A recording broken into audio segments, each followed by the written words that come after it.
The nations of the free world have fallen.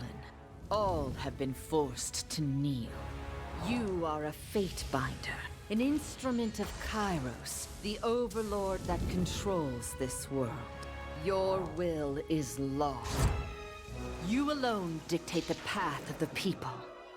You may wield an iron fist, bend with sorcery, show mercy, or crush all who defy you.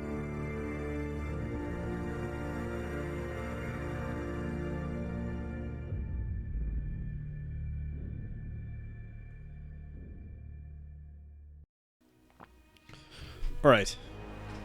I'm going to try to play Tyranny. This game has been on my radar. I don't know. I'm not a big CRPG person. I've never finished one. I've only played a few hours of a couple. And I've just always been attracted to this game. I couldn't even tell you why. I heard the magic system is really cool, and honestly the cover art and stuff, and I like the idea of the story. Sounds really badass too, where it's like the bad guys have just won, and it's just kind of all over. So yeah, I just want to give this a shot. I don't expect any good play, obviously. I don't know what the hell I'm doing. And I'm going to be trying to figure stuff out. So yeah, I'm just going to get started. Definitely not doing story mode. Definitely not doing either of these. Normal. Normal seems fine.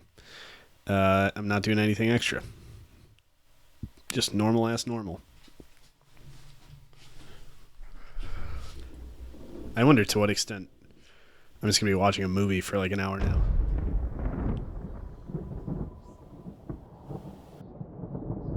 For over 400 years, the armies of Kairos the Overlord have swept across the known world. All who stood against them fell before their might. Even the Archons, women and men of immense power, were forced to kneel, chained to the Overlord's will. Now Kairos' final conquest has come to our corner of the world, and two of the Overlord's armies compete for the honor of taking our lands. The elite disfavored, and the teeming horde of the Scarlet Chorus. The voices of Nerat, spymaster and Archon of secrets, guides the fierce and undisciplined masses of the Scarlet Chorus. With each battle, the Scarlet Chorus grows stronger, as the defeated are given a simple choice: serve or die. Graven Ash, Archon of War and the Overlord's most loyal general, leads the disfavored. Though small in number, Kairos' ironclad legion has never met true defeat in open battle. Watching over the two generals is Tyranny, the Adjudicator, Archon of Justice, eldest of Kairos' minions. Tyranny brings Kairos' laws to newly conquered lands, aided by the Fate Binders, judges and executioners of the Overlord's laws. You were among the youngest of the court of Fate Binders when Kairos' armies came to our lands. How could we have known I don't know. that the fate of thousands... The audio is like really rest in weird. your The music is hands? so loud I can barely hear the words. Okay, we got 3 body types. Okay. Okay. Does it matter? In the Northern Empire where you were born, women enjoy equal protections under the laws of Overlord Kairos, which is 0. In the southern lands of the Tiers, women may crew a ship, but only men may own or captain a vessel. Okay, so in the north we're okay, in the south we can't captain a vessel. While these customs give the oceans to men, the lands are trusted to the women. Men may rent and lease, but only women may own land and bequeath it to their daughters and sisters. Okay? While following a parent's profession is standard, many women choose to pledge their service to one of the Overlord's powerful Archons. Okay? Those without a viable trade or lands to call their own are often drafted into the armies of the Archons, where it is assumed that they will rise to glory or vanish in obscurity in accordance to their worth. Okay. In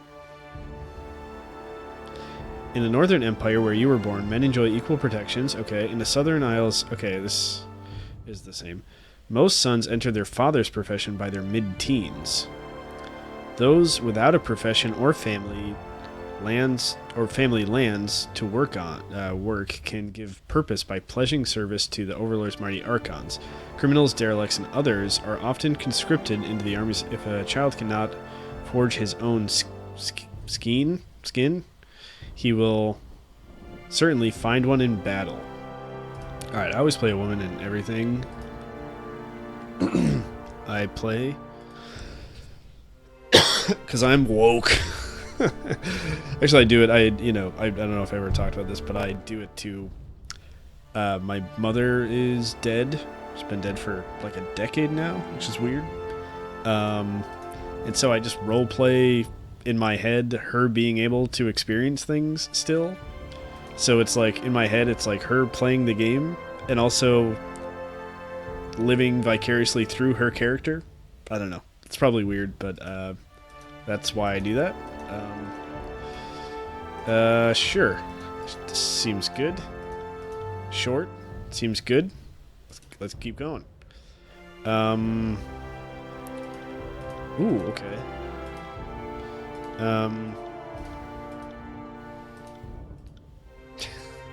Okay, this is a weird one. That's cool. I like that. How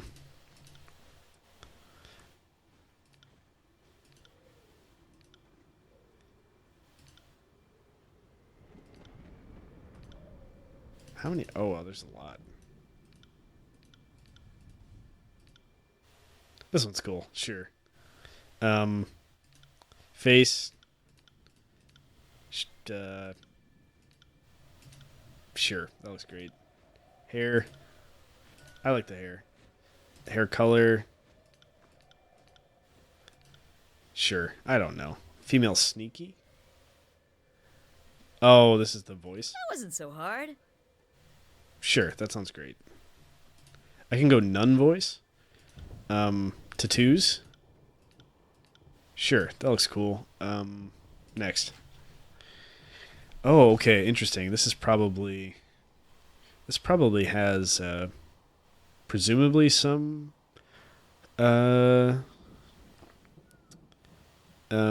story implications like choice and consequence and stuff. Okay, pit fighter.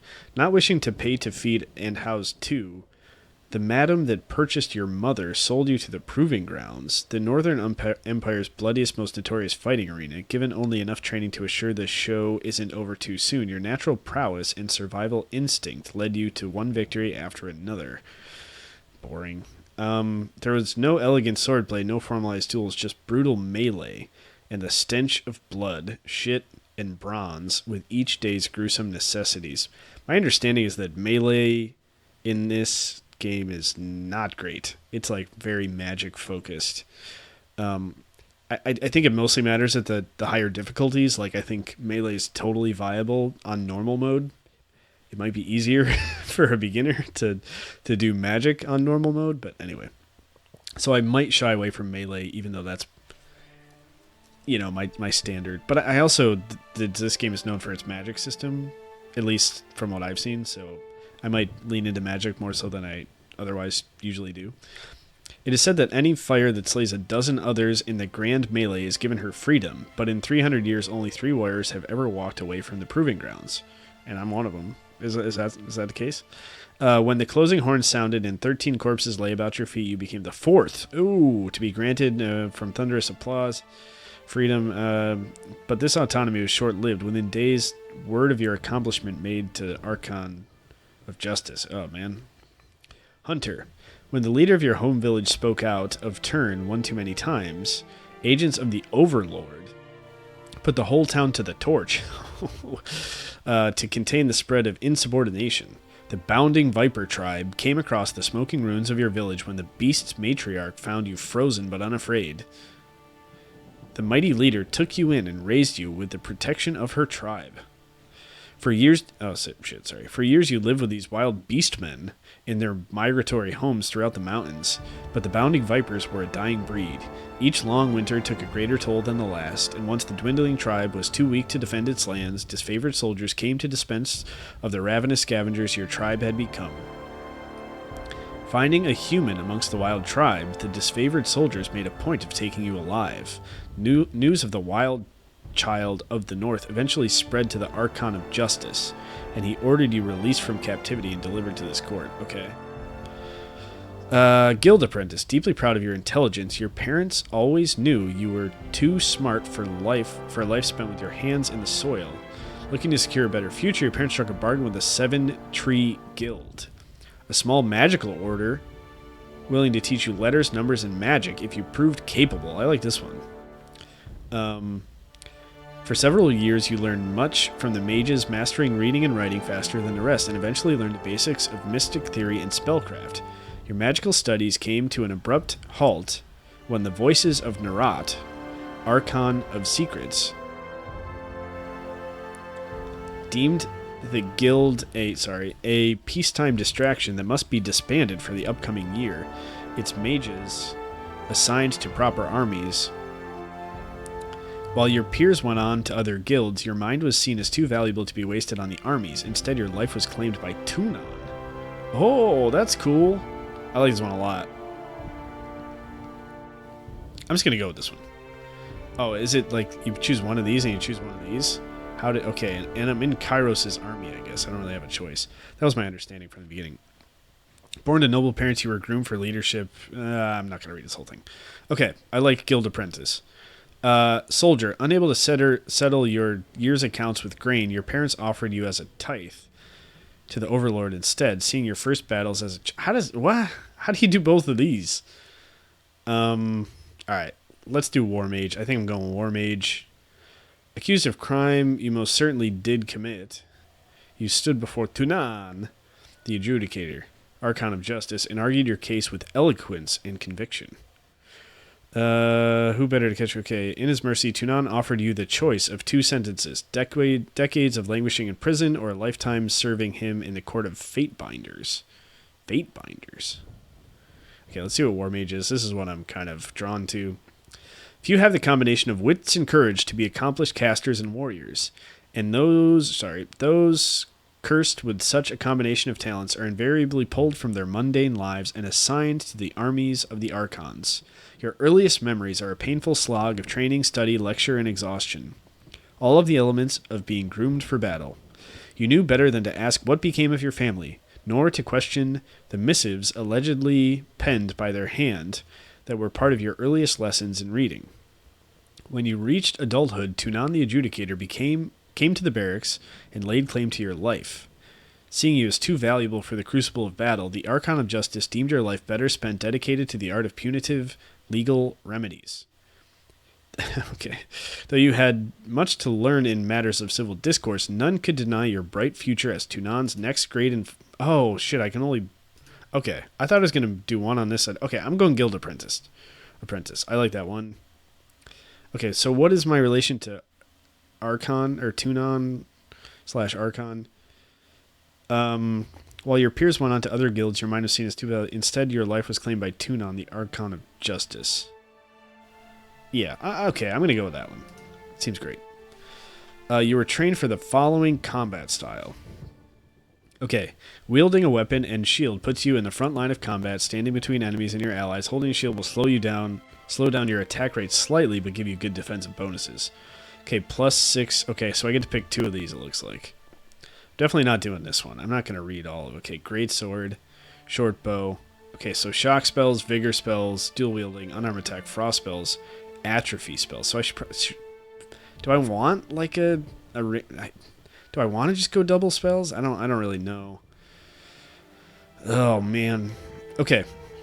Great sword, wielding two-handed weapon puts your focus. Okay, so we get +6 to one-handed weapons, +5 to parry, +4 in athletics, +6 to two-handed weapons, +5 to parry, +5 to... Okay. Short bow is weapon of choice for those who attack from a distance, avoiding direct engagement. Plus 6 to bows, plus 3 to dodge, plus 5 to subterfuge. Can I see what subterfuge is? No. Subterfuge skill determines the character's ability to move unseen through their environment, to detect and manipulate hidden traps and devices, and to open locks, chests, and doors. It is also used in dialogue to determine your ability to deceive. Okay. Your ability to deceive or trick the person you're speaking with. Okay. Shock spells. Mages skilled in shock can frequently interrupt their enemies, preventing them from executing their attacks. That sounds super strong. Charged Fist. Range, cooldown 24 seconds. Damage 10 to 15 shock versus endurance. Foe target 8 meter push. Recovery is 1.4 seconds total. Range 2 meters. Interrupt strong. Okay. Attack skill control lightning 20 and lore 25. Attack skills, rather. Channel an explosive surge of electrical energy, releasing it all at once at a nearby enemy, interrupting them and sending them flying back. Plus 8 control lightning. Determines the character's ability to draw and control spells that use the sigil of lightning. Higher value increases the chance of hits and crits. Magic Staff determines the effectiveness of attacks using a magical staff. Higher skill values lead to more accurate attacks, increasing the chance of critical strikes. The accuracy of magical attacks is determined by both the magic staff and the magic skill used by the equipped staff. Okay, dodge and lore. Lore is like your ability to learn spells, I think. Lore's, so dodge, the dodge skill, ranged. Oh, dodge is related to ranged. I think, is parry related to defense against melee attacks? Yeah, and spells. Higher skill ranks. Okay. Is there any other parry? I think, yeah. So dodge. Dodge defends against ranged attacks from bows, javelins, or magic spells. Okay. But parry is related to... Parry skill defends against melee attacks and spells. Higher skill ranks. Interesting.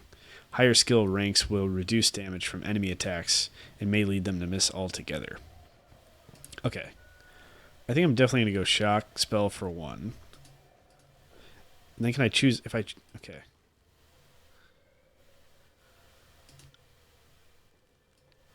Can I not pick the second one? Oh, maybe I have to hit next. Okay. Let's see. Vigor spells. The School of Vigor is a utility branch of magic that focuses on granting bonuses to yourself and your allies. That's cool. Kind of a support mage type of situation. Titan's Touch. 24-second cooldown. Plus 2 vitality for 45 seconds. I just like, how long am I going to be by myself? Plus 8 control vigor. Determines the character's ability to draw and control spells. Okay, the sigil of vigor. Okay. Higher skill values increase the chance of crits, which extend the duration of the... Okay. Extend the duration of the bonus. That's nice. Magic Staff, dodge, and we got lore. Okay. Okay, I don't want to spend too much time reading all this shit. When would you do unarmed attacks? If you're... Okay. Is this... Oh, this is what you get. Okay. Javelin. Wielding a javelin is a good compromise between melee and ranged. Okay. So you get plus 6 to one-handed, dodge, parry, athletics. Okay. Is that different than plus 6 to one-handed? Oh, you get parry, dodge and parry. That's interesting. Instead of plus 5 parry. What's athletics? Determines character's ability to traverse difficult terrain. Execute complicated moves in combat. Athletics is also used in dialogue to determine your ability to intimidate. Interesting. Or physically overpower. Okay. Dual wielding sounds cool. 2 weapons gives you an advantage. So plus 6 dual wield, plus 5 parry, plus 5 athletics, plus 3 subterfuge. That's interesting. Okay. Unarmed attacks. Alright. Frost spells. Envelop a target in harsh winter cold, leaving them frozen for a time.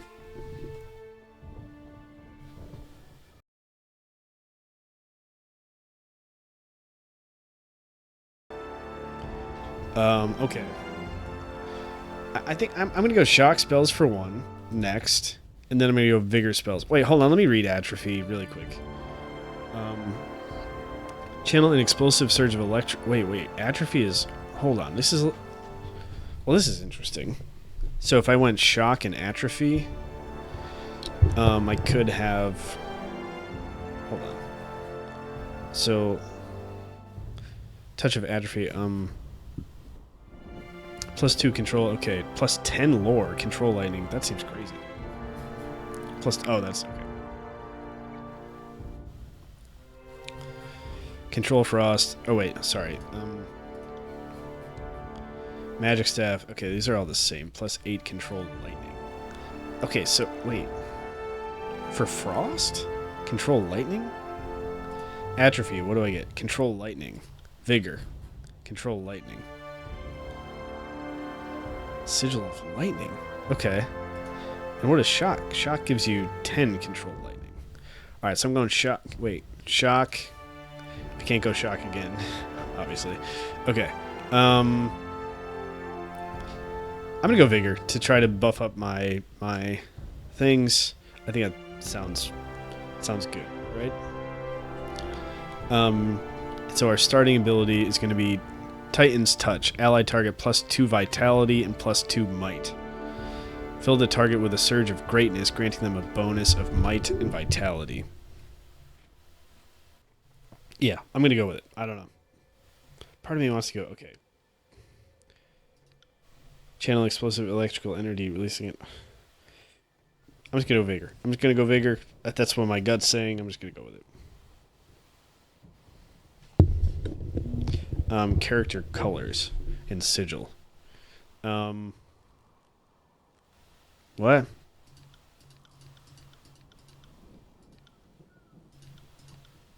Character color. Oh, okay. I don't understand. Do I get... Oh, it's changing my outfit here. God, I'm an idiot. Purple. I like that. Blue. I like the red. Green. Yellow. Purple and yellow is kind of cool. Yeah, I like that. Okay. Sigil. Gosh, I don't care. Oh, I like this one. That's cool. And we'll go purple and yellow.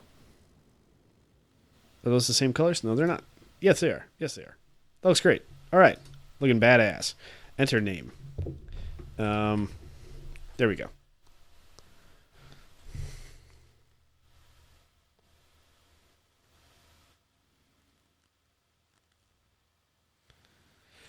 Okay. Next. Okay. And here is where we get into shit that I'm probably going to mess up. Sorry, I'm trying to adjust my mic.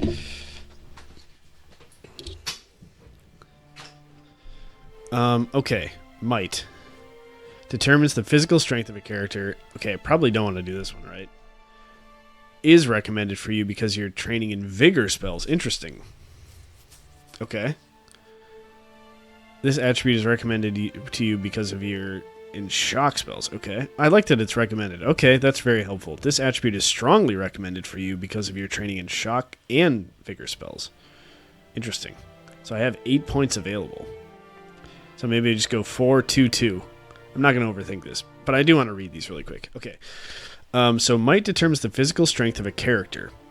Increased might leads to more powerful attacks and stronger abilities, as well as increasing the endurance defense. Okay, might 10 plus 0% attack. Oh wait, so if I go to 11, okay, plus 3% attack and ability strength, plus 3 endurance and defense. Or plus 3 or now 6 endurance defense.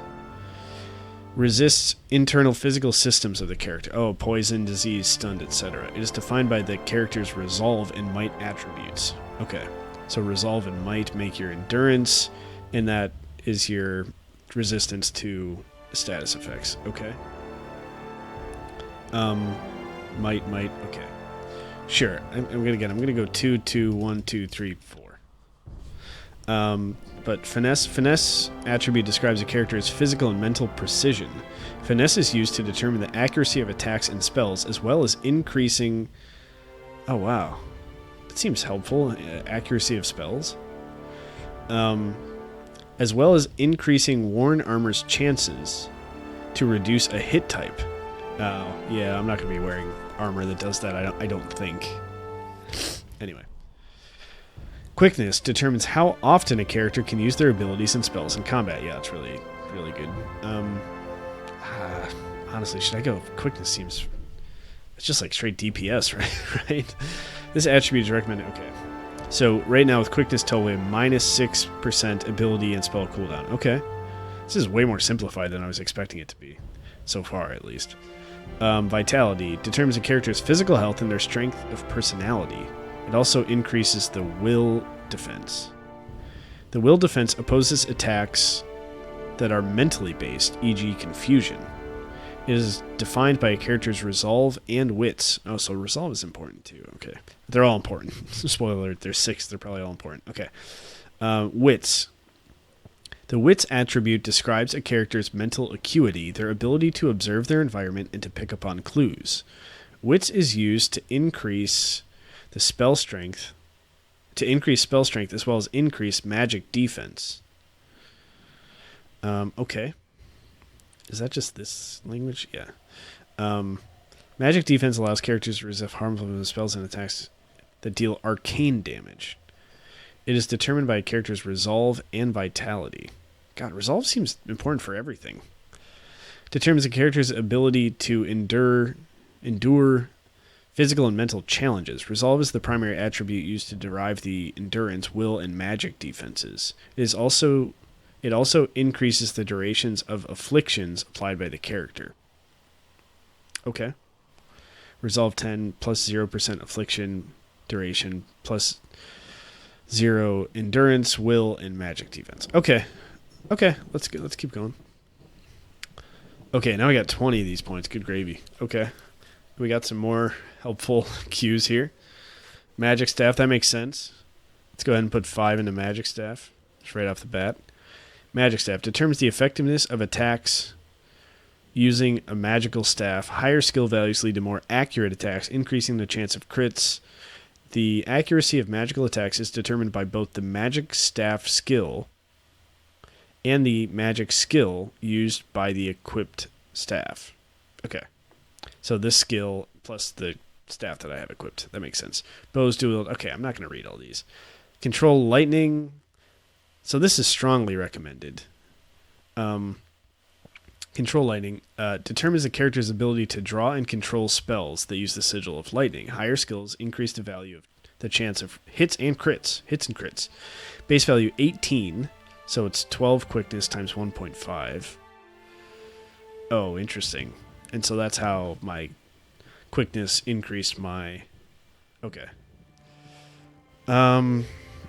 This is recommended for shock spells. Okay, so let's do 4 here. Control Vigor, we'll do 4 here. It's the same thing. And then our defense. We can do 4 on each of these. Okay, so Dodge skill defends against ranged attacks from bows, javelins, and magic spells. So 1, 2, 3, 4. Lore determines a character's ability to decipher information and put together clues, from fragments of information. This skill is critical. Oh, this is strongly recommended. I'm going to take 1 out of each of these. So 1, 1, 1, and we'll put 7 into lore. How much do we only put 5 into here? So let's go ahead and put 6 into here and 6 into magic staff. So we got 6, 6, 3, 3, 3. Is that what I have? That's 21. So I don't think that's right. That's fine. That seems fine. That seems great. Alright, how do you want to continue? Conquest. Conquest option will allow you to play through Kairos' Conquest of the Tiers, choosing how your character was involved in the invasion. This gives you the most control over the starting state of the game and how other factions will react to your character. God, I'm almost tempted to just go quick start because I don't know what the hell I'm doing.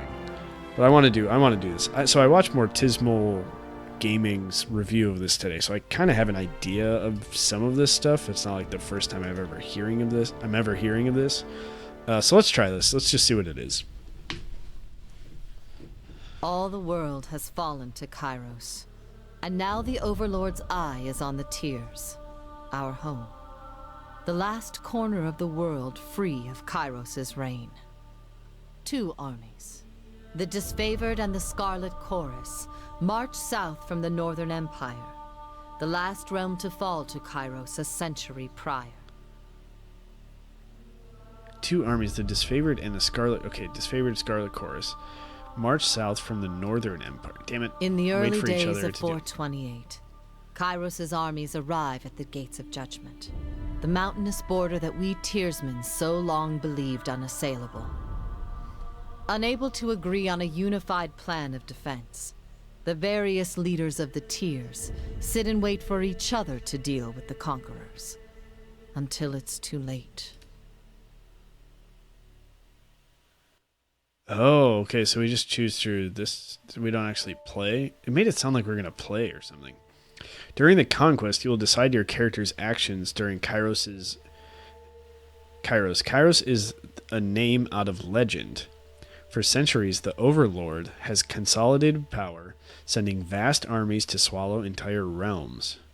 The most powerful mystic the world has ever seen, Kairos can issue edicts, magical proclamations that level cities, spread pox, sunder the lands, or change the course of seasons. Jeez.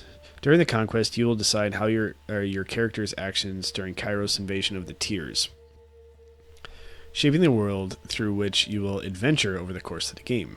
Each choice you make affects your character and how major factions of the Tears respond to you. Your decisions matter. Choose wisely. Oh, God. Year 1 of Kairos' conquest. Oh, shit.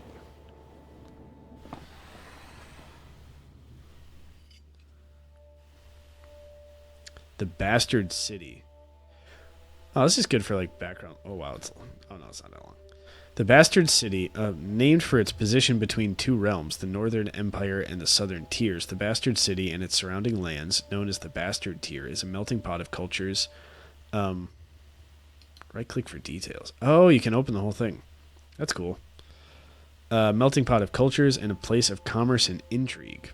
The Tearsmen of the South view the Bastard City as a place of wealth and excess. But to the people of the Northern Empire, the Bastard City is little more than a sprawling slum. So the South view it as a city of wealth and excess. The North thinks it's a slum. Okay. Tunon the Adjudicator established his court in the Bastard City. From this foothold in the Tears, he and his court of Fatebinders imposed Kairos' laws upon the conquered land. Okay. The Bastard City stood on the northern border between the Empire and the Kairos' Empire and the Tears. Built upon a natural harbor at the crossroads between the realms, the city was a nexus of commerce. To the Tears, it was the center of all wealth. To a northerner, it was little more than a backwater trading post. Its symbolic status as a gateway to the continent made it a natural first target in Kairos' military conquest. Circumstances were ideal for you to provide your worth as a soldier in Kairos' armies. Taking the city would send a message to the rest of the Tears. Kairos' will is insurmountable. Select a token on the map to begin. Infiltrate the Tears.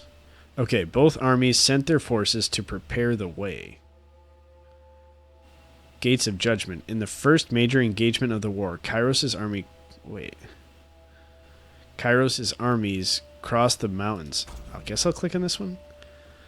The armies of Kairos took the battle to the Gates of Judgment, trumpeting the opening call of the conquest of the Tears. The 2 armies, the Disfavored... Legion only tolerates northerners in their ranks, priding themselves. Okay, so the Disfavored are northerners. Scarlet Chorus... could be everybody. Not really sure. I don't want to read all of this stuff right now. Brought their distinctive sense of order and chaos to the assault. You went to battle alongside the army whose approach best suited your strengths. Ah, damn it, now I'm going to have to read them. So do I want to go Disfavored or Scarlet Chorus? Disciplined and battle-hardened, The disfavored are an elite legion in Kairos' army. They spearheaded the conquest of the younger realms, finding themselves always outnumbered but never outclassed. Led by the steadfast and dutiful Graven Ash, whom they follow with obsessive devotion, they are committed to imposing their interpretation of order upon the relative lawlessness of the tiers. The Legion only tolerates northerners in their ranks, priding themselves on their high standards and cultural purity. Gross. Oh shit, hold on. The Scarlet Chorus is little more than a gang of thugs and their captive slaves. Rather than organize under commissioned officers, the Chorus follow a hierarchy seemingly ruled by whoever has the bravado to command and defend their position. At the head of this chaotic pecking order, the Archon of Secrets, better known as the Voices of Nerat, treats the Scarlet Chorus as his personal army. The Scarlet Chorus often suffers tremendous losses after battle, only to swell in the aftermath when captured enemies and collateral prisoners are given the cruel opportunity to join or die. Dude, Scarlet Chorus all the way. Come on. Are you serious? You rushed with the chaotic mass of the Scarlet Chorus, flanked the bastard city's army, and drove them to flee. Hell yeah. You caught the mercenary army unprepared for the mania and disorder of the Scarlet Chorus. Your forces overwhelmed the tier's defenses in a few short hours, hacking and burning their way into the continent. Any mercenaries who survived the battle found themselves initiated into the Scarlet Chorus, tortured by ruthless interrogators, or made the sport of competition as the army marched ruthlessly forward. Alright.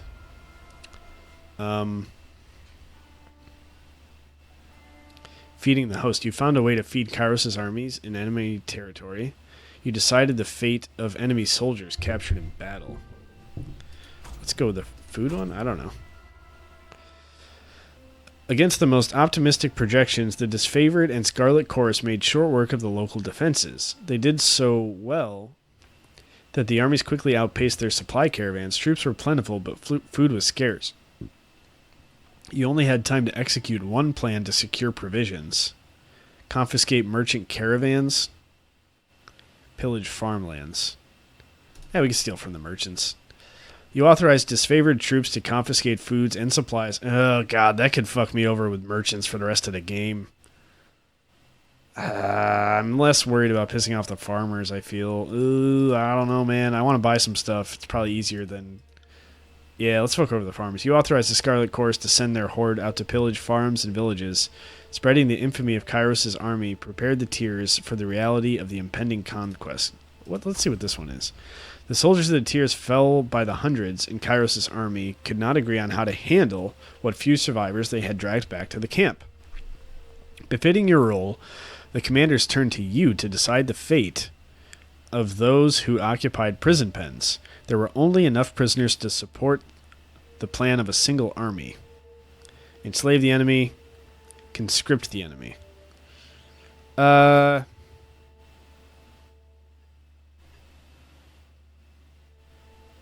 Let's conscript. We're Scarlet Chorus, you know. You gave the prisoners a chance to serve in Kairos' army or die. The Scarlet Chorus was in need of extra troops to fill up the vanguard, and your former enemies would occupy those slots nicely. That's right. You armed cooperative ex-soldiers with scrap weapons and tossed them into the vanguard of the next Scarlet Chorus assault. Those who survived were welcome to take up the arms and armor of the fallen and eke out a desperate struggle to survive in Kairos' military. After their first victory, you rewarded the new recruits with the opportunity to execute their wounded or reluctant countrymen. Okay. You're welcome. Taking the Bastard City. The armies of Kairos amassed around the Bastard City, the first bastion of the tiers to fall. Both armies longed to storm the walled outposts. The Scarlet Chorus howling for plunder and the disfavored forming an unbreakable shield wall. Your prowess on the field of battle had carried them this far, but there was one more step before total victory. Both of the armies had inspired schemes to take the Bastard City. What did you support? Assault on the main gates, burn the city, sabotage the city's defenses. Sabotage. What's this ability? Oh, concealing shit. I don't know about that. Hold on. You join a disfavored vanguard in a direct assault on the city's gates. No fortification would stand before an unstoppable legion. Warriors respite 1 per encounter. Ooh, yeah, okay. Self, minus 50% damage for 12 seconds, plus 15% health every 3 seconds for 12 seconds. Valid on all weapons. Stand your ground in the face of defeat. During this time, you'll regenerate health rapidly, but your damage is significantly reduced. That's interesting. Searing Palm. Cooldown. No, not you, Siri. 24 seconds. 8 to 15 fire versus magic. Damage. Affects foe target mage fire affliction for 9 seconds. Range 2 meters. Attack skill control fire. Lore. I don't really do any fire stuff. I don't want to start now. Once per encounter, 100% graze deflection. When a character is attacked and the hit result has been determined, the target's deflection percentage is checked. Deflection can reduce an attack by 1 hit result. E.g., a graze can convert to a miss. That's nice. Deflection is a property of equipable clothing and armor, and is also present in talents and abilities. Crit to hit deflection, hit to graze deflection, and graze to miss. Okay. Okay, so I get plus 200 dodge, plus 200 parry, and minus 100 accuracy. So essentially I'm not going to get hit for 12 seconds. And I'm probably not going to hit anything for 12 seconds. 100% graze deflection for 12 seconds. Okay. Minus 50% damage, plus 15% health every 3 seconds. Attack skill athletics. I don't think I have very much athletics. What's this? Attack skill subterfuge. I also don't really have that. I'm going to try this one. The health regen one.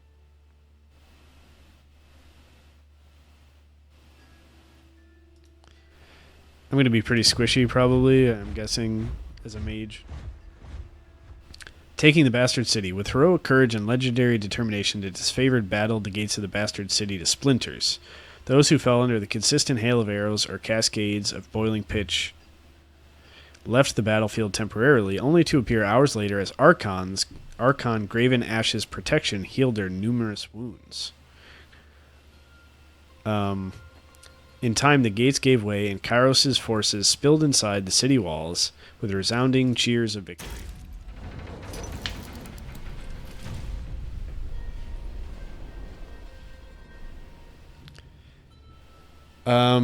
You may choose one of these locations. The Bastard City settled into a new state of normalcy with every tower displaying Kairos' banner. Your name was whispered alongside rumors of a decorated career to come. The armies divided into 2 fronts and migrated south. Tunon sent word that you were to join the next frontier of Kairos' conquest, either as judge and overseer of the settlement of Lethian's Crossing or as a war advisor to the armies advancing to the realm of Apex. Wait, so the question is, Tunon sent word that you were going to, either as a judge and overseer of the settlement of Lethian's Crossing, or as a war advisor with the armies advancing to the realm of Apex. Do I want to be in charge of a settlement or a war advisor?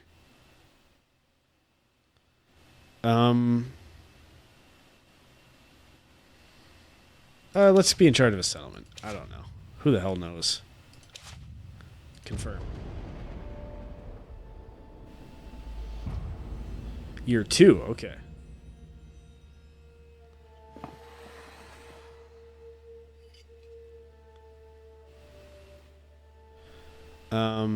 Years ago, Lethian the Bold founded a small merchant town at the intersection of ancient old walls. I'm glad I didn't piss off the merchants. A pact between the settlers and a mercenary company meant that caravans were able to travel without fear of bandits or bane. and the town thrived in modest insignificance. Lethian's crossing drew Kairos' attention for the iron deposits in the surrounding hills. With the region under Kairos' control, the northern smith mages could set up workshops to refine ore and arm the disfavored with the finest weapons in the known world. The Archon of Secrets dismantled the mercenary support with a generous bribe, taking the crossing in a bloodless victory. Tunon dispatched you to travel alongside Kairos' forces and bring order to the region. Okay, I'll do my best. Kairos' smith mages worked day and night to create weapons. No one faltered their dedication, yet production was low. The plans that came to light proved divisive to the disfavored and Scarlet Chorus. On one hand, any additional manpower was needed for fighters, not forges. On the other hand, the celebrated weaponry of Kairos' armies needed to be fiercely guarded. Draw from the Scarlet Chorus recruits. Conscript a tribe of beastmen.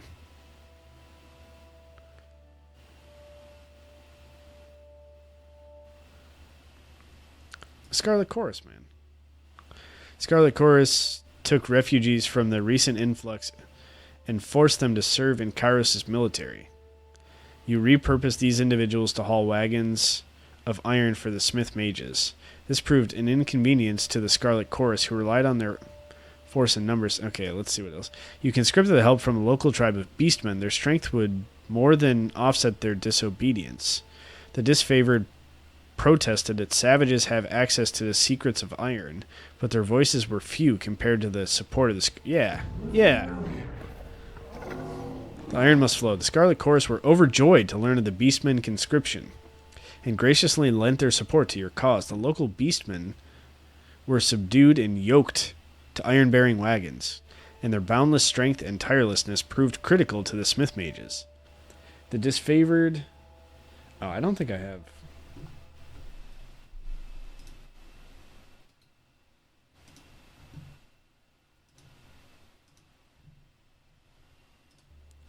Sorry, I didn't have capture cursor on. I don't think it's made a huge deal. But the disfavored grew agitated about exposing the secret iron to savages. You attempted to allay their concerns, but your words fell flat before a stubborn, uncompromising... Fuck them, I don't care. What do we got? Pick of the Armory. Wait. Both armies demanded preferential treatment. I could just go all in on Scarlet Chorus here. Tensions rose as disfavored and Scarlet Chorus soldiers rubbed elbows with mercenaries hired to guard the forges. Let's go with this one. Since you aided the production of weapons, commanders of both armies lobbied for additional arms. They offered all manner of bribes to be next in line for a fitting session with the masters of the forge. How did you sate their lust for iron? You let the disfavored have the iron, keeping the best tools in the hands of the elite. The Scarlet Chorus saw this as a slight. Okay. You gave the irons to Scarlet Chorus commanders, knowing they pay very well for any killing tool. Weaponry of such a claim was typically reserved for the highest disfavored officers, but you were open to changing tradition under the circumstances. You allowed no changes to the orderly dispensation of iron and punished those who tried to bribe you twice. Hell yeah. Hell yeah. I don't want to piss anybody off. I mean, I don't want to piss either of these guys off. Okay. Using the language left nothing open to interpretation, you let both of the commanders know that bribery would not be tolerated in Kairos' military. That didn't stop either of them from seeking you out again, making promises of wealth and advancement if you showed special favor. Deciding that enough was enough, you ordered both of the commanders flogged in view of their armies. So now I pissed both of them off. Oh, God. Letting pain and humiliation teach them where reason had failed. Okay, who controlled the crossing? Tragedy struck when the mercenary hired by the voices of Nerat injured a forge-bound artisan, leaving him unable to practice his craft. Tunon ordered the mercenaries to leave the city in the hands of Kairos' more responsible servants. Wait, what? Tragedy struck when a mercenary hired by the voices of Nerat injured a forge-bound artisan. Okay. Voices of Nerat and forge-bound? Okay. Only a token garrison could be left behind while the armies returned to the front. As the disfavored and Scarlet Chorus showed increasing tension and hostility toward each other, Tunon decreed it best that only one force control the crossing. I gotta go Scarlet. I gotta go with my Scarlets. Scarlet Chorus. Yeah. Hell yeah. The Scarlet Chorus flooded Lethian's crossing with overeager and undisciplined recruits. It seems way better to be on the disfavored side. They're like organized and badasses, and it's just a bunch of crazy people. In the first few days of occupation, settlers suffered under rampant theft, murder, rape, and arson. By the following week, the horsemen who sowed chaos for personal gain were dead, strung up by the more disciplined half that took up the reins as the self-appointed bosses of Lethian's crossing. The forge-bound mage smith sworn to Kairos' service, continued to mint iron weapons and armor, which Kairos' merchants carted to the disfavored garrisons elsewhere in the tiers. Shipments were light, or sometimes absent. The Scarlet Chorus quartermaster claimed ignorance of the matter. Okay.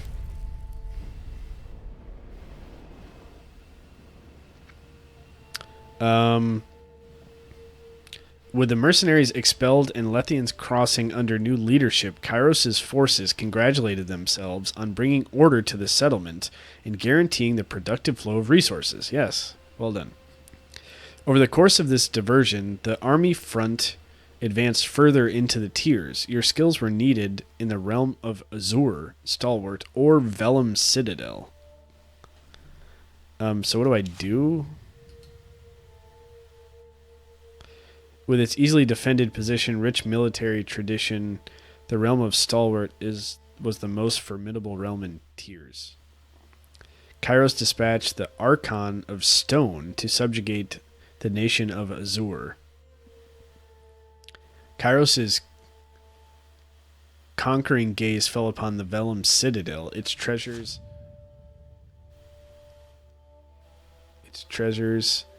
its knowledge, and its... Sure, that sounds like the most interesting one to me. Let's do it. 430 TR. Oh, God. How many years? Hopefully this is the last year. Man.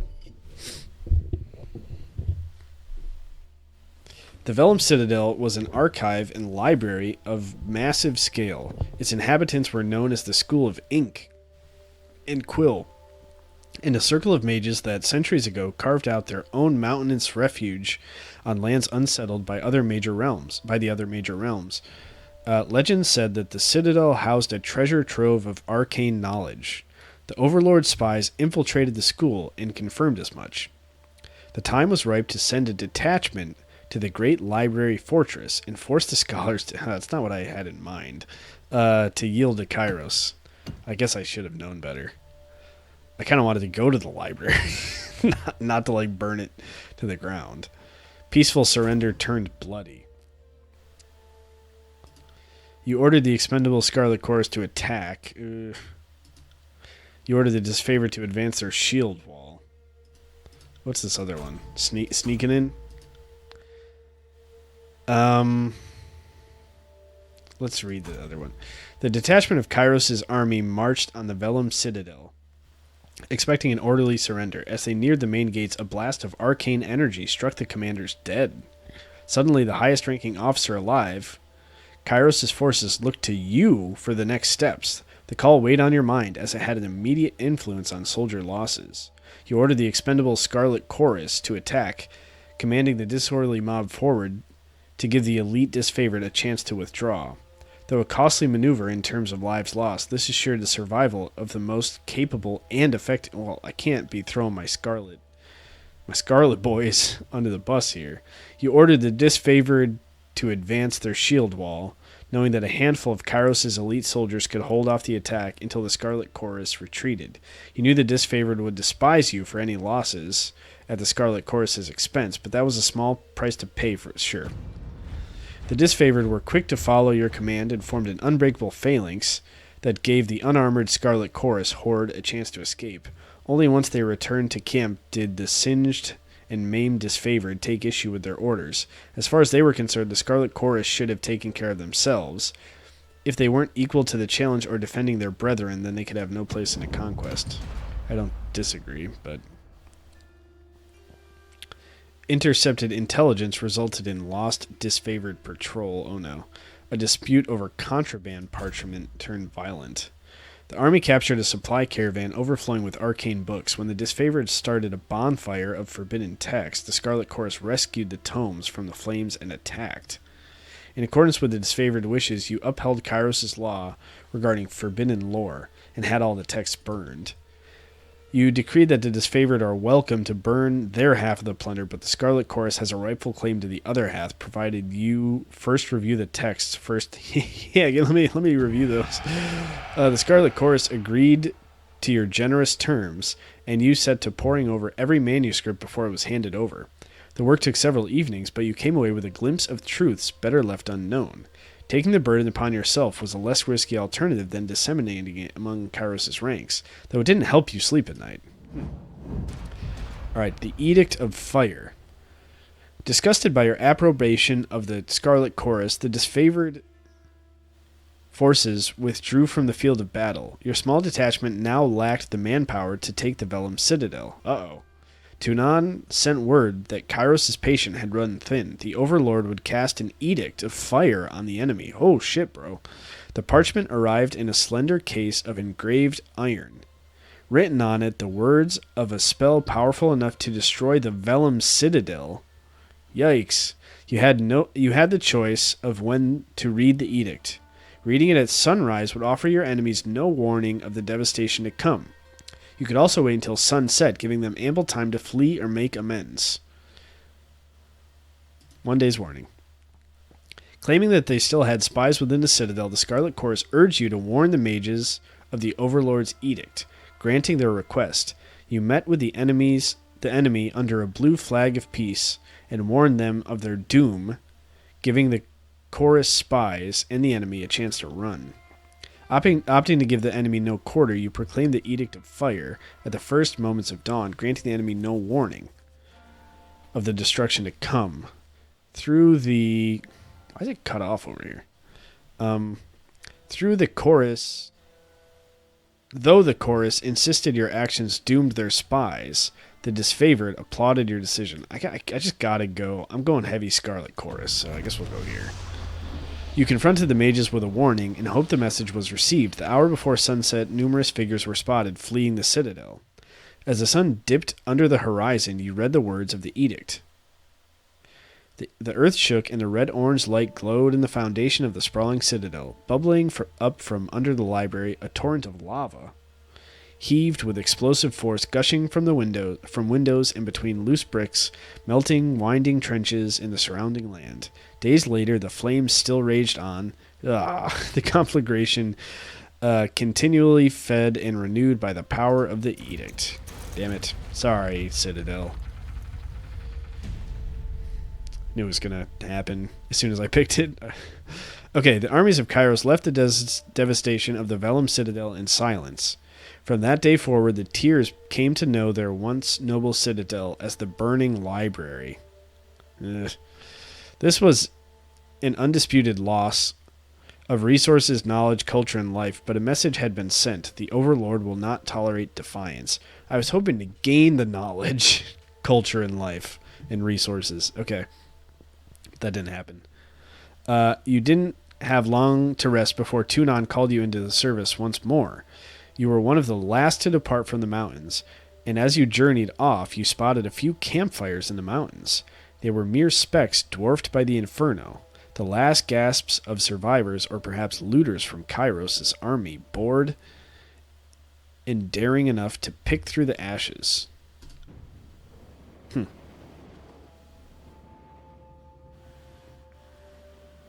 All right. Thank you. I was just about to say I hope this is over. That was fun. That was cool. And like the writing's really good and the world building is really awesome. And I'm like really intrigued by this. Like I'm not really a big video game story person. So yeah, this is nice. But I was about at my end. Conquest complete. You have reached the end of Kairos' conquest. Do you want to erase? No, I do not want to do that for sure. Unlike most enemies, Bane deal a large amounts of arcane damage. The year is 431. and Kairos' invasion has shattered all major opposition in the tiers.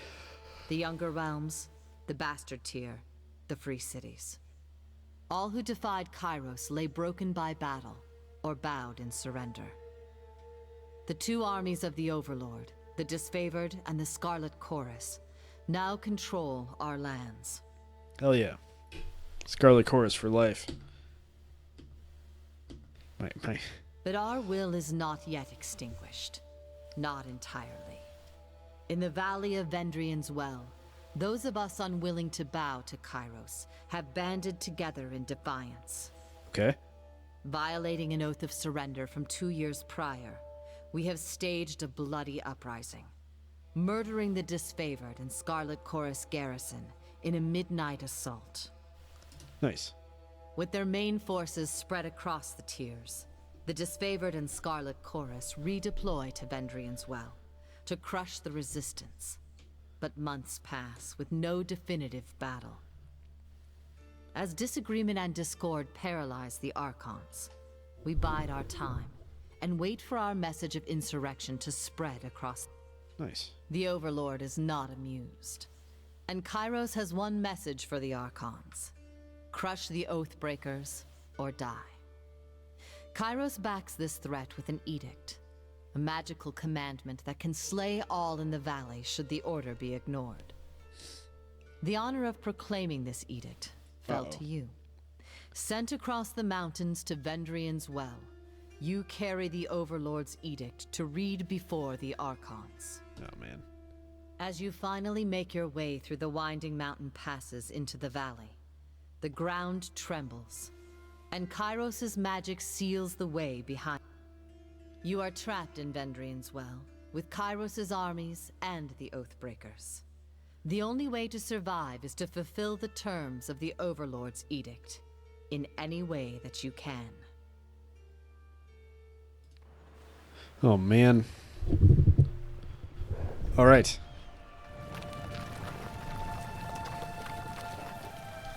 Fatebinder, HCE, I presume. We've been expecting you. Cool.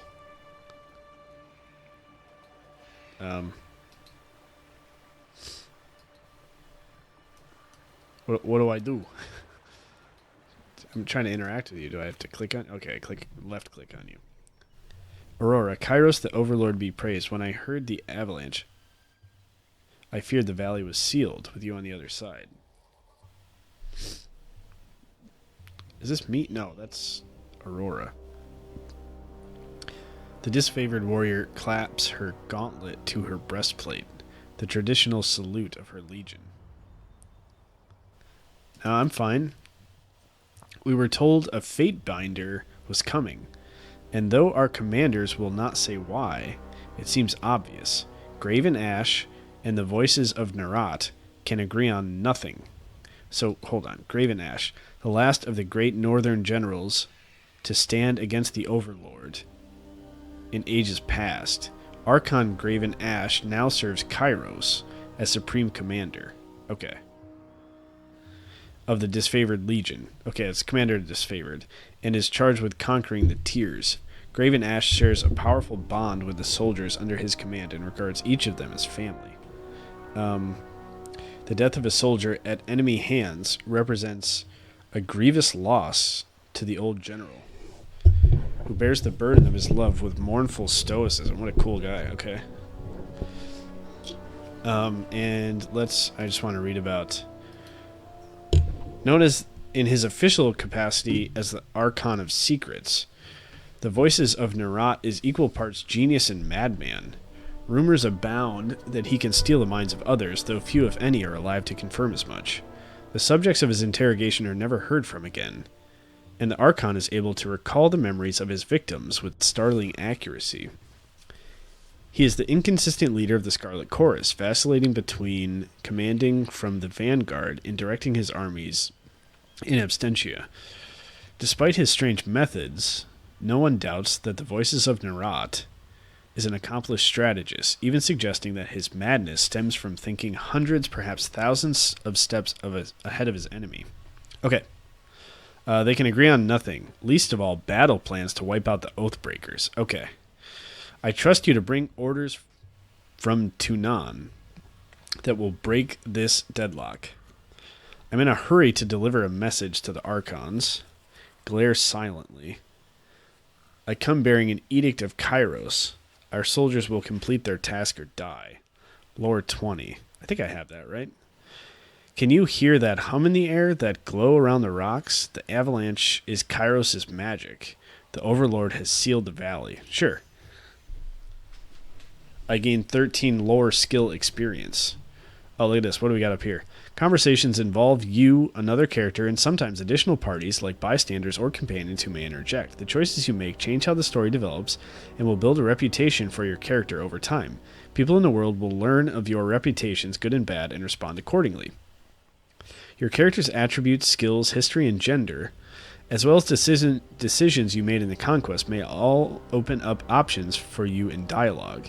These options are not necessarily superior to the other responses, but give you a wider variety of choices to select from. The manner in which someone responds to your choices depends on their individual personality and attitude. Each character who speaks to you will display a banner beneath their portrait. These banners indicate which faction the character is allied with. The tooltip on these banners will provide you provide details about how the faction feels about you. You will often see the names of important characters and locations displayed in a gold text color. The tooltips on these glossary entries provide you with important information about the world. Okay. Sorry. Your senses are more than mine, good Fatebender. Wait, so what is... Favor 0%, Wrath 0. I do not pretend to know much about such things, but if that was Kairos' magic, and you're here on important business, well, you don't have to be the Archon of Secrets to guess that you're here to proclaim an edict. What does Kairos have in store for the enemy? 10 years of festering plague, an edict of twisted bones? I'm in a hurry to deliver a message to the Archons. Glare silently. I come bearing an edict of Kairos. Our soldiers complete their task or die. Let's go with that. The edict is leveled against us? Her eyes widen with fear. Her posture slackens. But the Scarlet Chorus prevents us from taking action. Why would the Overlord punish both of... She clears her throat with a sigh. Forgive me. It is not my place to question. We should have conquered the enemy within weeks of arriving in the valley. The delay reflects poorly on all of us. Yes, it does. Glare silently. Okay, I definitely don't have 20 subterfuge, right? But does that mean, like, am I rolling something? I don't really know what that means. Like, what if I click on this and I don't have 20 subterfuge? Your first instinct is to blame the Scarlet Chorus. No wonder Kairos resorts to an edict to enforce order. Okay. So this would be like I'm working... Okay, I don't know. If we follow Kairos's will and stop the insurrection, no harm will come to any of us. Glare silently. 2 Archons and their armies cannot take a citadel they've taken before. Of course Kairos is displeased. Well, is she taking the... But the Scarlet Chorus prevents us? I'm going to glare silently, man. I gained Wrath. Oh, no! 1% Wrath. Aurora eases back from you ever so slightly. I gather I'm not required to know such things. She studies your face, smiling nervously as she fails to discern your signals. Or I'll learn things when it's time for me to know. You know, forget I asked. Yeah, man, passive aggressive. Aurora, well, you've traveled a long way. I won't keep you further. I'm sure the Archons will want to hear from you. Her voice fell silent, her attention snapping eastward with alarm. Did you hear that? Oh no. More runners. 3rd time this week. The Oathbreakers keep trying to send messengers through the mountains to gather help from outside the valley. She points over to the collapsed path by which you arrived. But they're a bit too late for that now. Come, let's show these Oathbreakers a good fight. Oh man, we're gonna fight. Let's read about the Oathbreakers. In honor of the Vendrian Guard reneging on the surrender of 429, soldiers in both the Disfavored and Scarlet Chorus now refer to these tiersmen as Oathbreakers. It is perhaps one of the few points of agreement between the disfavored and the Scarlet Chorus. All right, let's end the conversation. Oh man, I don't know how to do anything. It's like real time with pause. So what do I do? I guess I'll click on you. I'm gonna do that, and let's look at my character. Oh man, I hate. Okay, so we're gonna go thrust first. Why is it doing that? Oh, can I do this and then do this? Attack melee? I don't want to attack melee. That'd be dumb. What's this? Charged fist. It's ranged. Oh, this is my shock attack. So let's do that, right? So we'll do shock attack right here on this bastard. And sure, let's go. Let's see what happens. Oh! Tyranny uses a pausable real-time combat system. Because you will often manage more than one character at a time, it's a good idea to pause the game, issue orders, and resume real-time to see the orders play out. The options menu also contains... Where's the options menu? The options menu... Where's the options menu? Look at how small these buttons are. I'm playing on a 65-inch TV and I can barely see these things. The options menu also contains many choices for automatic pausing when certain conditions are met, e.g. the start of combat. That's a good idea. Press spacebar to pause and unpause the game. Okay. Your character can always perform basic attacks using their equipped weapon, or their fists if fighting unarmed. Characters also have special abilities and spells they can use in combat. When a character is selected, their ability bar displays their hotkeyed abilities. Okay, so this is 1, 2, 3, 4. 3, 2, got it. Okay. As new abilities and spells are gained, they are automatically added to the ability bar. All of your character's abilities and spells can be accessed by selecting the category icon at the bottom of the selected frame. Abilities are grouped into talents, spells, combo abilities, artifact abilities, reputation abilities, and stances. Category icons for weapon sets and quick items follow.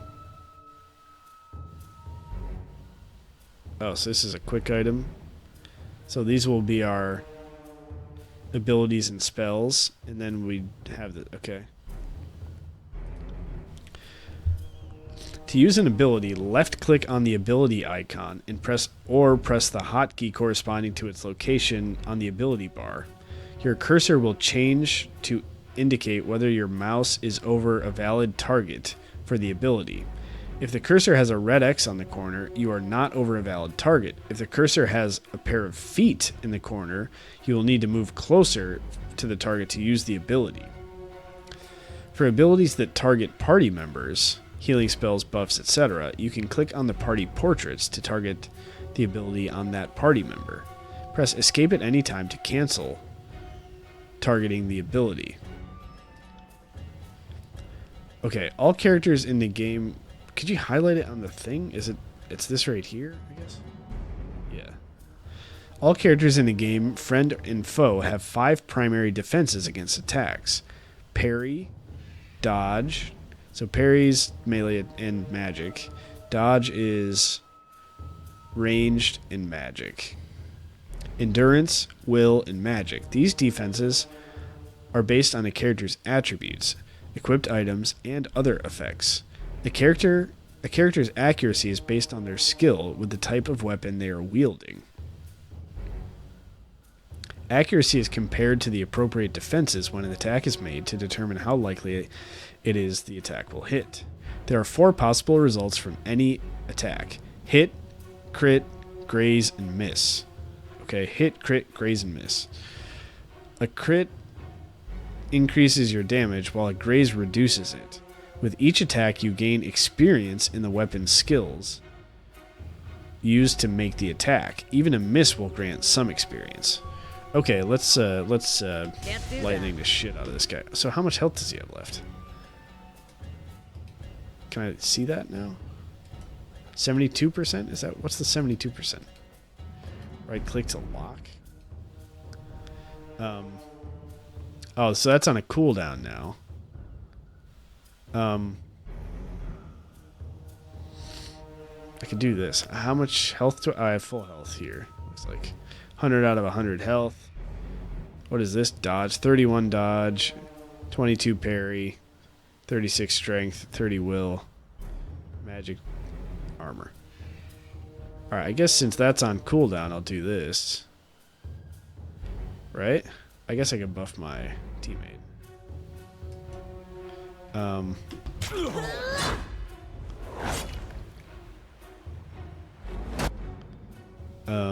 Okay. I want to see the people in combat.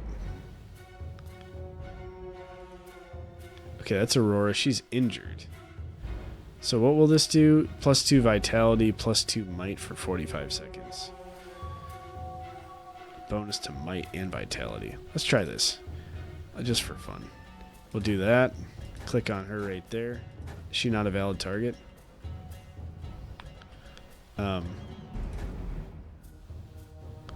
Is that not working?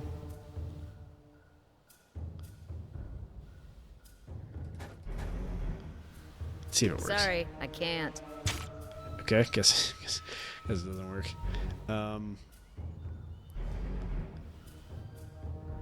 Okay, then I guess let's keep going with this melee attack. Well, what's this one? Oh, that increases my health and stuff. I'm not really worried about that right now. Yeah, so let's go with the melee. Nice. Oh shit, sorry. Level up. Fatebinder talents. 1 point. There are 6 categories of talents available to your character. Leadership, defense, power, agility, range, and magic. With each level, you gain 1 point to purchase a talent from any of these categories. With a talent tree, each tier of talents unlocks based on how many talent points have been spent within that tree. To learn a talent, select its icon and then save button to confirm your choice. Okay. Each companion has their own talent trees with unique abilities. These abilities unlock in the same manner as your character's talents. As you spend points within a companion talent tree, further tiers of talents become available. Okay, that makes sense.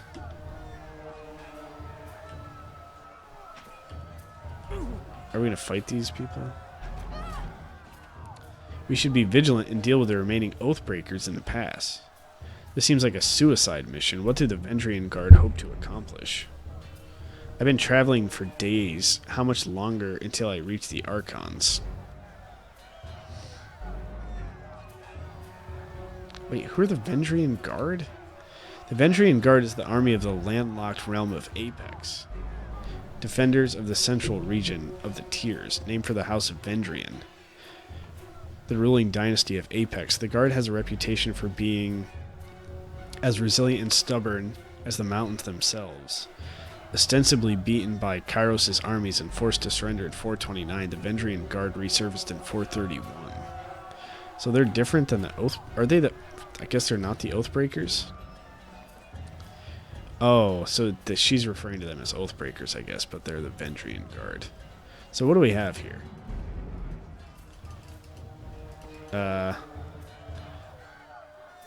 This seems like a suicide Oh, it's like we're in control, I guess. So the Vendrian Guard are about to die. From what we've learned from the other prisoners, the runners are instructed to escape the valley and drum up support for the Oathbreakers' cause elsewhere in the Tiers. I don't know who they think will listen to their pleas. We've smashed every army, fortress, and self-proclaimed ruler these low-born Tiersmen have to offer. Perhaps they think the wild beasts will rally to their side? Disfavored victory has soaked the Tiers with fear. I doubt anyone would rally to their hopeless cause. Perhaps if you had more thoroughly destroyed these Tiersmen, we wouldn't be having this current problem.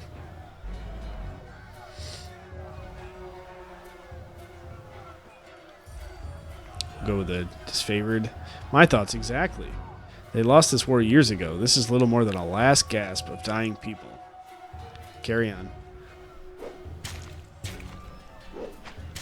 Do we want to go? We can't. We're not going to go.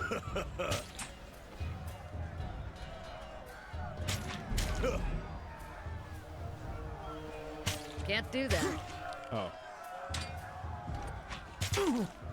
Boulder. Squeeze through the gap. Wedge yourself between the rocks and squeeze through the as quickly as possible. Move boulder. Yeah, I can't do that unless I have 30 athletics. So I'll squeeze through. That's what I was supposed to. I didn't realize that's what I was supposed to be doing. Oh, hold on. Hey, can we do the pause at the start of combat situation? Okay. So let's look at some of these menus. Okay, so this is. Yeah, let's hide helmet. I like that. I don't have any accessories. I got some quick items. I got 2 things. I think I got a... Oh, this is the edict. The scroll contains the words of Kairos' edict you have been commanded to deliver. If Ascension Hall has not been taken by my forces before morning on the Day of Swords, all in the valley when this edict is passed will perish. Oh, shit, bro. Oh, phalanx. One-handed. It's one-handed, really?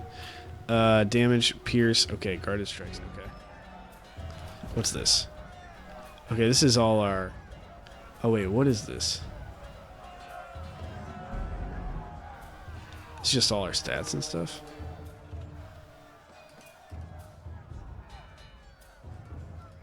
Okay. Oh, this is that talents tree.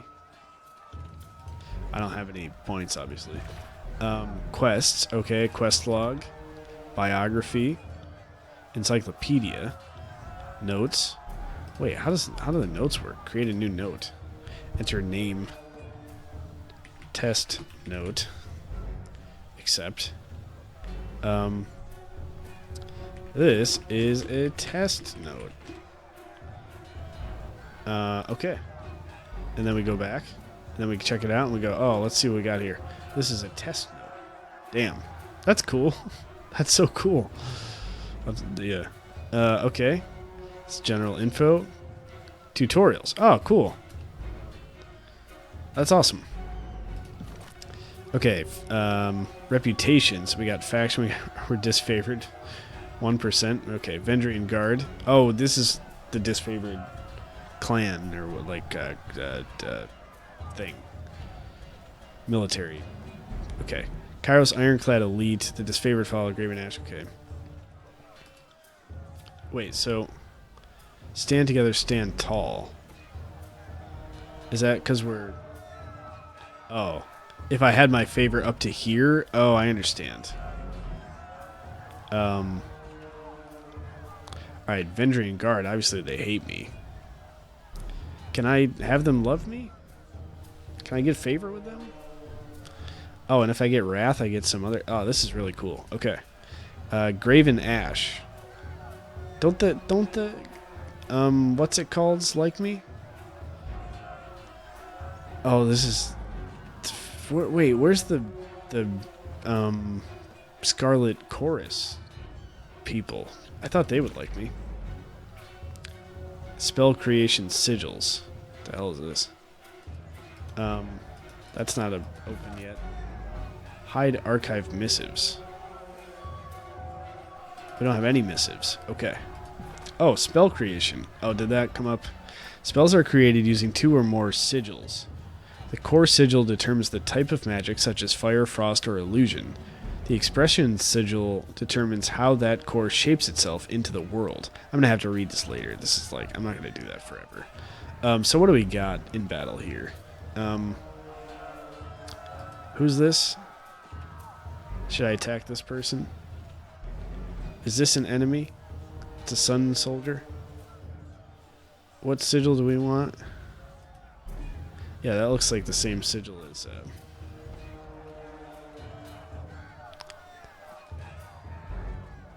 Okay, I want to... I know they're busy, man. I just want to see... How do I want to see like a character sheet or something for them. I don't even know.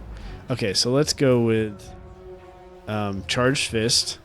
And we'll go to this person. And we'll start it again.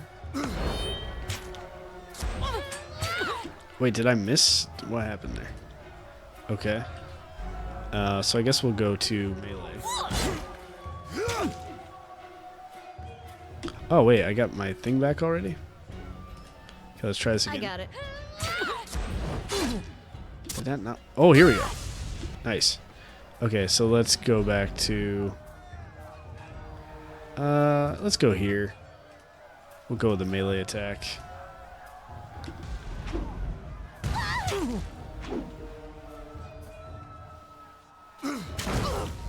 Okay, nice. Let's move over here.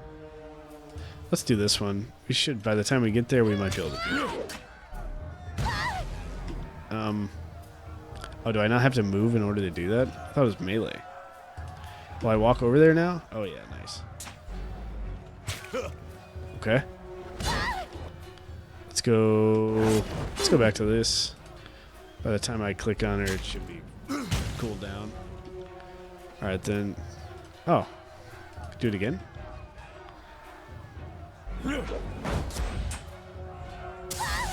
Nice. Wait, what's that? What did I just do? Left click to toggle party AI. Right click to change party AI settings.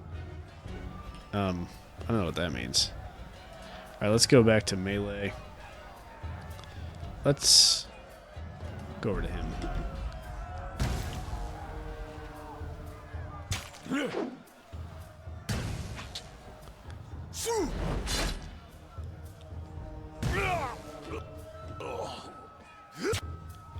Let's see if I can use this. I want to use this. Why can't I do this? Sorry, I can't. Okay. Go over and hit this idiot. Nice. Is that everyone? Oh, can we loot these? Lesser Staff of Storm's Heart. Oh wait, that's what I have equipped. This is Honor Guard's Bronze Felks. Oh nice, a Felks. Yeah, I'm not gonna be using that. Sun Soldier's Javelin. And a Broken Felks. Okay. I don't need any of that stuff. What do you got? Honor Guard's Bronze Felks. Sun Soldier's Javelin. Broken Felks. Interesting. Alright, should we talk? Don't bother with me. Go down to the pass, Drastus. You're wounded and it's not trivial. He laughs through clenched teeth. This? But a scratch. I've seen twice as worse 10 times over. He doubles over in pain, gagging and shivering. If you'll let me help, I can... Okay. I said I'm fine. Graven Ash protects. Oh yeah, he can like... I think that guy can like... I think Graven Ash can just like heal people automatically. Go on and help the others. Okay, fine. It wants me to go over like here. Let's zoom out a little bit. I have to go to bed. This is so fun though. I don't know what I'm doing at all. So green is good. I guess. They're all green. Why are they all green? Sun Soldier. Is that good or bad? Sun Soldier. Who's this? Scarlet Fury.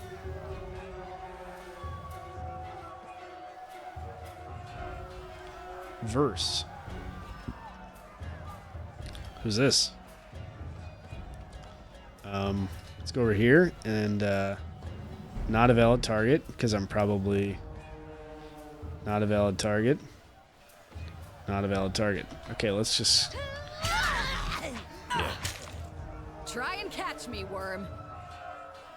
A young Scarlet Fury. Oh, they're elite fighters of the Scarlet. Okay. Weaves around the Vendrian Guard. Attackers avoiding their weapons with fluid grace. She nods to acknowledge you. A Sun Soldier. A breathless enemy soldier passes a glance to her countrymen. This one's crazy. Too much lead in her water. We should cut our losses and turn back. Fate finder. You're here at last. Here to join me in putting these cowards out of their misery. She nods to the armed soldiers bearing down on her.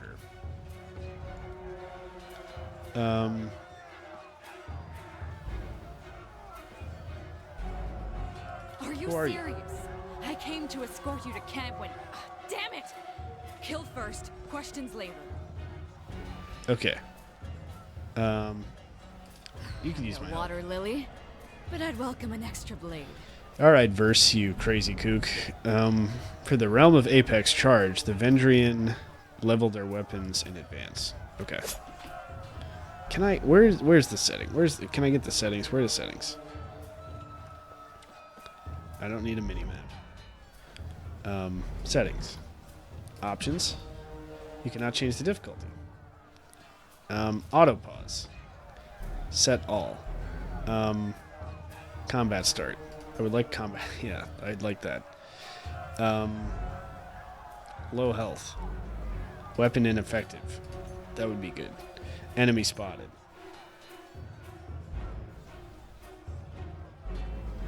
Extraordinary defense.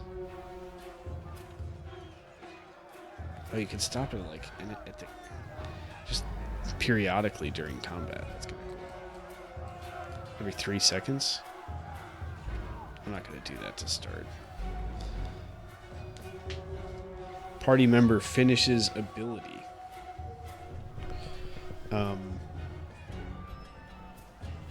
Sure, that seems good for now.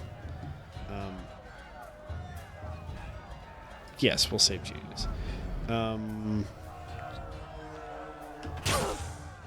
I not? Where's my? Okay, there we go. Let's go ahead and. Okay, so Sun Soldier. Who are the Sun Soldiers? Okay, he's at 68% health. Is that? 68%, 68%. Or is that his likelihood of hitting? I don't know. Let's get this idiot. I did not see that coming. Okay. Now let's do... let's get this one.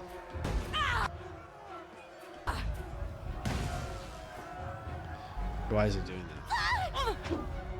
Why is it pausing? 70%. Now there's 70%. What is their health, man? Can somebody tell me their health? Oh, wait. Hold on. Just says injured.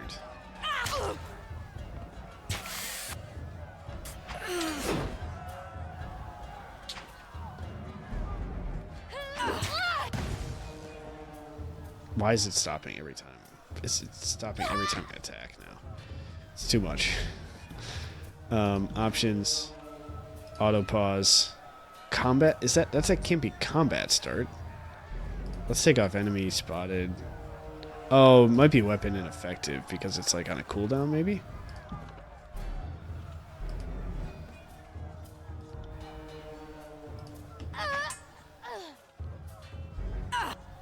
Yeah, can I move here to attack with melee, man? What are you doing? I guess I don't have to. Oh, that one fucking hurt. She's do a swear? Oh my god. Alright. Okay, help disfavored battle in Avenging. Okay, I can tell you didn't I should have spend the tried to give her conquest the in a buff, damn it. diplomat's tent. Okay. I'm Verse, by the way. But there are more important things to take care of than introductions. Those Vendrian guard we killed didn't come alone. She gestures to the skirmish. I don't care what you're doing here. Why are the Gendrian guard attacking now? You fight like a storm. You're a dismissed soldier. If I need you, I'll find you at the Scarlet Court. No, I like the Scarlet Court. Why are the Vendrian guard attacking now? The Vendrian guard are testing our strength in battle, learning how we perform before they organize a real offensive. That, or they're really, really desperate to get beyond the mountains and couldn't wait until nightfall. I'm ready. Eager. I like that. Before we go, you might search among the remains of our fallen comrades. Wherever they're bound, I doubt they'll miss their boots, much less any rings or any useful iron they might be clutching. No reason to pity the fallen. Before long, we might wish we'd joined them here. But at least we'll enjoy heavy pockets and warm toes. I agree. For the voices of Nerat! For the voices of Nerat. Okay. Alright, let me loot some shit. Sick. Heavy bronze armor. I don't think I want to deal with that, right? What's this? Lesser healing potion, sure. Lesser healing potion, sure. Scroll. Lesser sigil of reaching grasp. Lore 35, sure. Hide, sure. Alright. That was that one. Okay. Okay. Oh, was that like all the stuff in the area or something? Do you have any stuff? A little confused. First. Oh, is she my party now? That's so cool. Oh, man. Oh, I see. Can I, like, have it sent to the chest or... Okay. Let's see. Let's go over here. Oh, do I... Okay, hold on. Hold on. Eyes forward, no looking back. The Vendrian Guard warriors roar with his felks held high. His words largely lost over the din of combat. I applaud your... Okay, stand aside, or your funeral will be over the side of the bluff. Soldier points his weapon your way. Uh-oh. I applaud your bravery, but I implore you to end this foolishness and lay down your arms. Yeah, I'm going to say that. Not a chance. If I surrender, I'm as good as dead. True. At least we can drag some Kairos chosen along with us journey to the void. As he signals his men to charge, the sound of chanting arises from the south, drawing his attention. Scarlet Chorus reinforcements, hurry!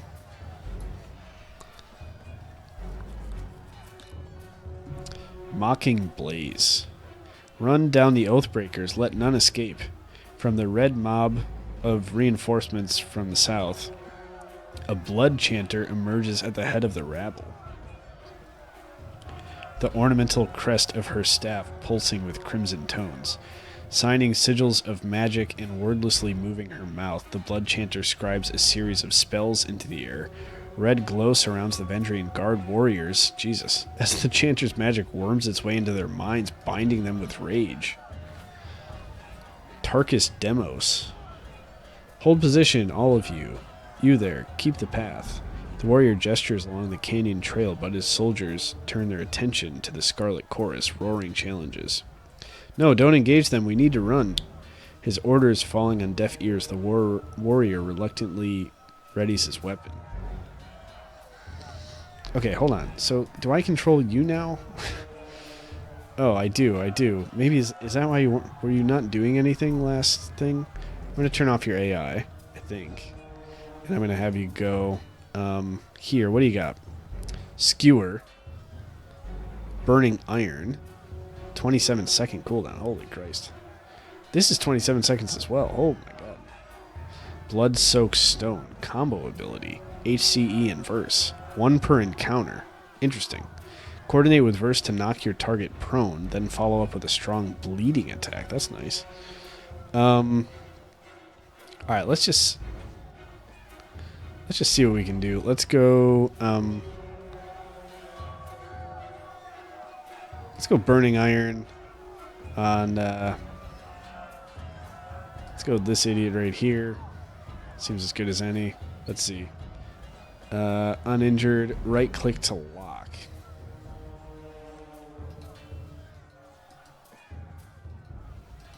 Okay, I'll lock her onto them, I guess. I don't really know. Okay, then we'll go her. Let's attack the same person just to try to get somebody quickly. Right. See how this goes. The companion Verse has joined your party. Yeah, I got that. Verse is a capable warrior skilled in both melee and ranged combat. As you acquire companions, you will need to balance their strengths against the strengths of your character to be successful in combat. While it is possible to adventure alone, you will find the game more rewarding with a well-balanced party. There are now 2 characters in your party, and both are selected. Any commands you issue will now affect both party members. To select a single party member, click on their selection circle, their portrait, or press F1 to select a player character, or F2 to select verse. To select multiple party members, click and hold anywhere on the screen and drag the marquee over the circles of the party members you'd like to include. You can either control your new companion directly, or you can enable their AI to have them attack and use their abilities automatically. Once their AI is enabled, you can always select them and tell them to attack a specific enemy or use an ability, and they will follow your orders. If you right-click on the AI button, interesting, you can see the AI settings for your party members. You can set the auto-attack behavior of each character, which determines how they attack enemies. For companions, you can choose AI packages that determine how their abilities in combat, how they use their abilities in combat, I don't know, how they will use their abilities in combat.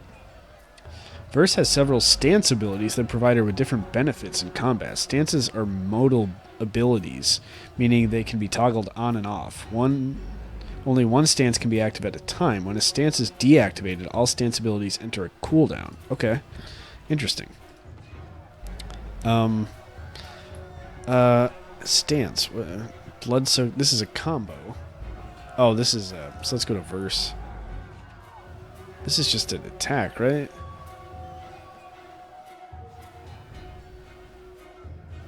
Combo ability. Scarlet Poison.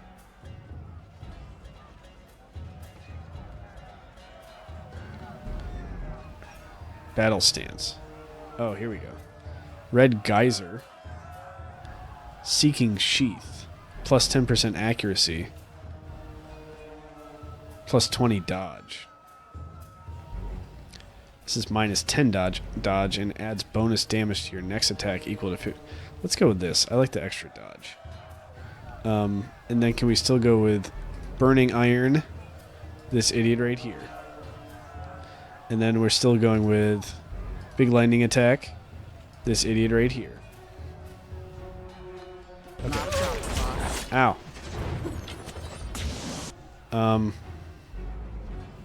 Probably don't want her. Can you just move over here? Okay. Let's get her doing a melee attack, please. On this person right here. Just take some aggro would be nice. And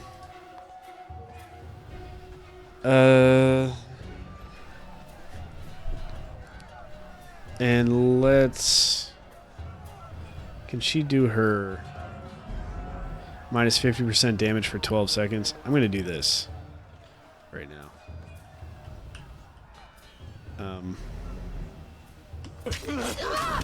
Warrior's Repose, that's done. Then I'll just do melee, I guess.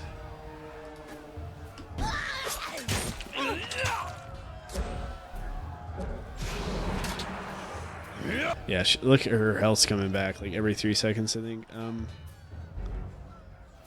Okay. I'm just worried about my party. I'm not going to look into the other ones right now.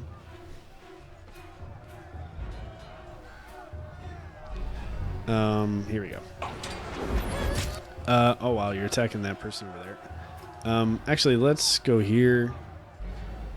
Let's do this. We can do this once per encounter. This person's fucking me up. Let's do it. On my command. Let's just say I can't. Waiting on verse. Oh, nice. Now we can beat her ass.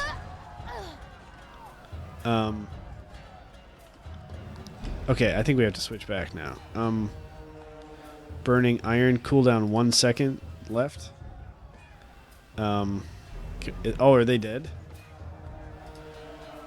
So let's attack them with Burning Iron. Let's go back to them and let's attack them with the big lightning one. I'm glad that she has the... okay, that's on a cooldown, so let's go here with this. For the queen! Well, actually, let me try to buff her. Can I do it? Looks like I can do it. Alright, I finally did it. And now we'll go back to attacking this idiot.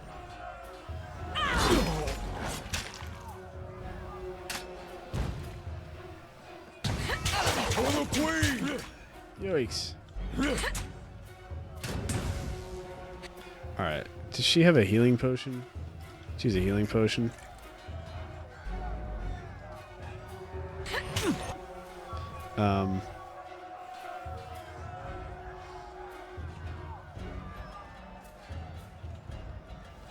Burning for 5 seconds. Okay. Let's go back to this. We just really got to kill one of these guys. Actually, let's... Yeah. Ow, man. He's burning. Nice. Alright, this is back up, so let's do this one. Oh, nice. Alright, so let's go to them. This is on cooldown. This is once per thing, so I guess let's go here. Let's go here. Let's go here. Let's go here. Will do.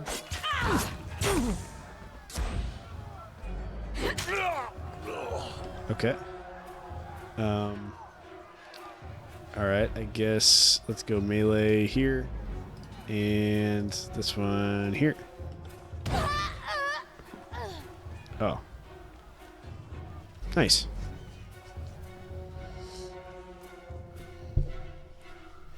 Come quick, we have a situation on the cliffside. They have the commander.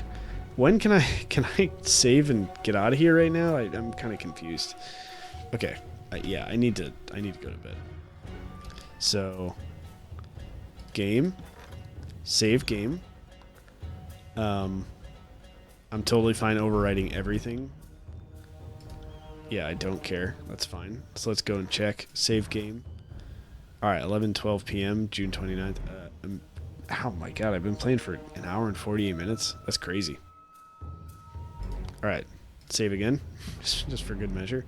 Alright, I'm going to quit out. This is so fun. I'm having so much fun. I'm having an absolute blast. I'm a little nervous. It's a lot of little... I mean, maybe I could let the AI go for that. I don't know what people do. But I mean, even that fight felt a little, like, kind of fiddly. Like it felt like I was... this is going to sound stupid, but it felt like I was, like, micromanaging them too much. But I think that's, like, the game. And I'm just stupid. But yeah, this is awesome so far. I can't wait to play more.